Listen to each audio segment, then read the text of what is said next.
اور آپ کو یہ بتائیں کہ ایف بی آر نے رواں سال 78.4 ارب کے محاصل وصول کیے۔ بجلی کی قیمت میں 31% سے زائد کی کمی کی گئی۔ اسٹیٹ بینک کے زر مبادلہ ذخائر میں $2 ارب کا اضافہ ہو چکا ہے۔ عالمی بینک پاکستان میں $40 ارب کی سرمایہ کاری کرے گا۔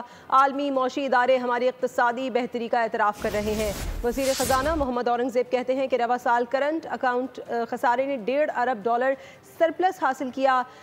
ڈیٹا انٹیگریشن سے 3,90,000 بڑے نان فائلرز کی نشاندہی ہوئی ہے۔ اقتصادی بہتری کے لیے سخت فیصلے کرنے پڑے۔ حکومت کی کامیاب حکمت عملی کی وجہ سے اس سال ایف بی آر نے کامیاب میٹیگیشن کے ذریعے 78.4 ارب روپے کے محاصل وصول کر لیے ہیں۔ چینے کے شعبے سے محصولات میں 47% اضافہ ہوا۔ ڈیٹا انٹیگریشن کے ذریعے 3,90,000 ہائی ویلیو نان فائلرز کی نشاندہی ہوئی، جس سے 30 کروڑ روپے کی وصولی ممکن ہوئی۔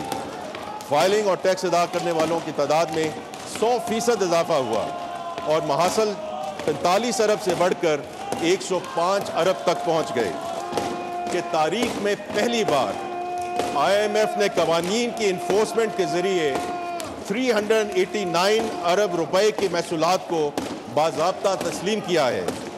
یہ غیر معمولی اطراف ہمارے اصلاحاتی اقدامات کی طاقت، وسعت اور ساکھ کا واضح ثبوت ہے۔ سبسکرائب کریں اور بیل دبائیں تاکہ کوئی خبر رہ نہ جائے۔